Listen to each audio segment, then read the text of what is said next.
প্ৰিয় দৰ্শক, এই নিয়োগৰ বাতৰি জড়িত হয় কেন্দ্ৰীয় চৰকাৰৰ আণ্ডাৰত থকা দিল্লী ডেভেলপমেণ্ট অথৰিটিৰ ৰিক্ৰুটমেণ্ট চেলৰ লগত। দিল্লী ডেভেলপমেণ্ট অথৰিটি আপোনালোকে জানে নতুন দিল্লীত আছে আৰু তেওঁলোকৰ অফিচিয়েল ৱেবছাইট হৈছে https://www.dda.gov.in।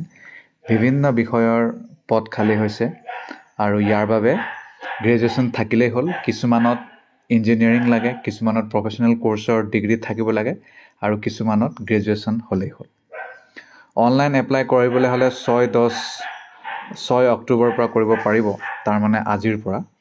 লাষ্ট ডেট হৈছে 5 নৱেম্বৰ আৰু প্ৰথম ষ্টেজৰ পৰীক্ষা ডিচেম্বৰ জানুৱাৰী আৰু ষ্টেজ 2 পৰীক্ষা তেওঁলোকৰ অফিচিয়েল ৱেবছাইট www.dda.gov.in ইয়াত আপোনালোকে পাব পিছত।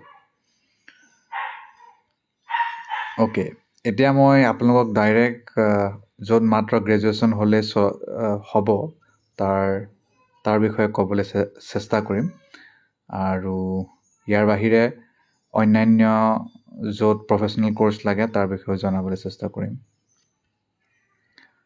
প্ৰগ্ৰেমাৰ, তাৰ বাহিৰে okay junior bachelor degree.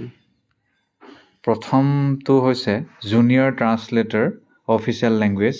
Master degree লাগিব হিন্দী, মানে মাষ্টাৰ ডিগ্ৰী লাগে নাই হিন্দী নাই ইংলিছ, ঠিক আছে। তাৰ বাহিৰে ট্ৰান্সলেশ্যনৰ কোৰ্চ কৰা হ'ব লাগিব, ঠিক আছে। ইয়াৰ বাহিৰে ষ্টেন'গ্ৰাফাৰ আছে, মাত্ৰ 10 পাছ কৰিলেই হ'ল। 10 পাছ নহয়, 12 পাছ। 12 পাছ কৰিলেই হ'ল। 40 ৱৰ্ড পাৰ মিনিট পাৰিব লাগিব, হিন্দী নহ'লে ইংলিছ কম্পিউটাৰত। আৰু ইয়াৰ বাবে আপোনাৰ ষ্টেন'গ্ৰাফাৰ গ্ৰেড ডি, ট'টেল 44টা পদ খালী। ইয়াৰ বাহিৰে পাটৱাৰী পদ খালী আছে, পাটৱাৰী 79টা পদ খালী। গ্ৰেজুৱেশ্যন থাকিলেই হ'ল আৰু একো নালাগে। কম্পিউটাৰ লাগিব, কম্পিউটাৰ পাৰিব লাগিব। জুনিয়ৰ ছেক্ৰেটেৰিয়েট এছিষ্টেণ্ট 12 পাছ হ'লেই হ'ল। 199টা পদ খালী আছে। 35 ৱৰ্ড পাৰ মিনিট কৰিব পাৰিব লাগিব। ইয়াৰ বাহিৰে মালি আছে, এইটো মেট্ৰিক পাছ কৰিলেই হ'ল আৰু 282টা। Multitasking staff MTS matric pass কৰিলেই হ'ল। 745 পদ খালী।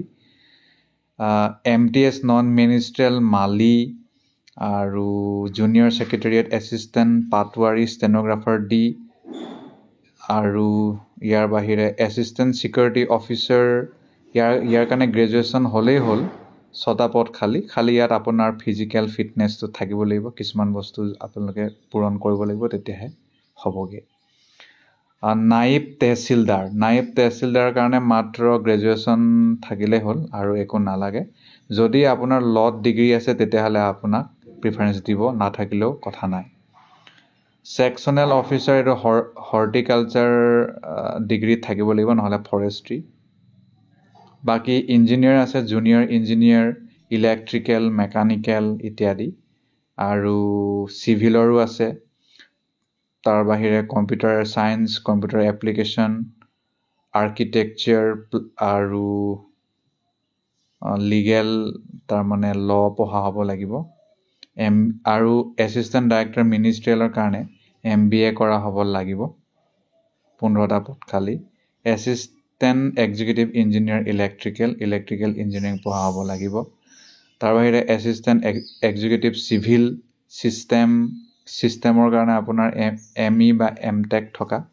এছিষ্টেণ্ট ডাইৰেক্টৰ লেণ্ডস্কেপ মানে মাষ্টাৰ ডিগ্ৰী ইন লেণ্ডস্কেপ আৰ্কিটেক্টো বহুত পদ খালী। এইকেইটাই মূল আৰু। গতিকে কেনেকৈ কি এপ্লাই কৰিব লাগিব মই আপোনালোকক ক'লোৱেই। মেট্ৰিকৰ পৰা আৰম্ভ কৰি গ্ৰেজুৱেশ্যন মাষ্টাৰ ডিগ্ৰীলৈকে বহুতো পদ খালী। কিছুমানত মাত্ৰ মেট্ৰিক লাগে, কিছুমানত মাত্ৰ গ্ৰেজুৱেশ্যন লাগে আৰু খালী কম্পিউটাৰটো বহুততে বিচাৰিছে। পৰীক্ষা পাতিব তেওঁলোকে ৰিটেন টেষ্টত ভাল ফলাফল দেখাব লাগিব ফাৰ্ষ্ট, যিটো তেওঁলোকৰ পৰীক্ষা হ'ব। আৰু SC ST য'ত যি ৰেহাই দিব লগা আছে OBC সকলক, সেইটো তেওঁলোকে দিব। চৰকাৰী নিয়ম মতে চব চলিব। পইচা দিব লাগিব। আনৰিজাৰ্ভ OBC NCL EWS সকলে 2500 টকা ঘূৰাই নিদিয়ে, বাকীসকলে 1500 টকা। এপ্লাই কৰিবলৈ হ'লে www.dda.gov.in যাওক, জবছ এণ্ড ইণ্টাৰ্ণশ্বিপ বুলি পাব, ভিউ অল পাব, লেটেষ্ট জব পাব, জব কেটেগৰী পাব আৰু ডাইৰেক্ট ৰিক্ৰুটমেণ্ট। তাত আপোনালোকে ক্লিক কৰি তাতে যি অপশ্যন ওলায় আৰু যি অপশ্যন দেখুৱায় তাতে আপোনালোকে সেইবোৰ চব ফিল আপ কৰি যাব লাগিব। মেক্সিমাম পৰীক্ষাবোৰতেই part 1, part 2 reasoning, qualitative aptitude, general awareness, English language, computer knowledge, MCQ type তেনেকুৱা আহিব। লাষ্টত কিছুমান পৰীক্ষাত ইণ্টাৰভিউ আছে, চবত নাই সেইটো। ইমানেই।